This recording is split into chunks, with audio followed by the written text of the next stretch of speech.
Со отстранувањето на постојните и поставување нови рабници на дел од коловозот, започнаа градежните работи за реконструкција на улицата Димитар Влахов во центарот на Кочани. Тоа наметна измена на режимот и условите на сообраќајот на оваа улица на потегот кај трговскиот центар, поради што таа целосно е затворена за движење на моторните возила.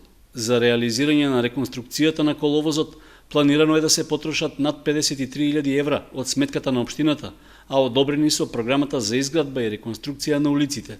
Со овие пари треба да се постави нов асфалтен слој со дебелина од 5 см на потегот од трговскиот центар до крстосницата со улиците Страшо Ербапче и Стево Теодосиевски.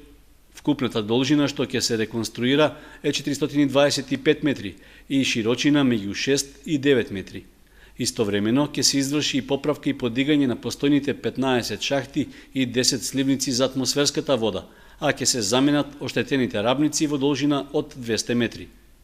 На реконструкцијата на една од главните сообраќајници во централното подрачје се чекаше половина година. Последен пат по големи интервенции на нејзиниот коловоз имало пред околу 4 децении, кога на местото на гранитните коцки беше поставен асфалт. Во меѓувреме потребата за нова поправка се наметна поради големиот број оштетувања, како и по раскопувањето на делот во Стришани заради реконструкција на водоводната мрежа.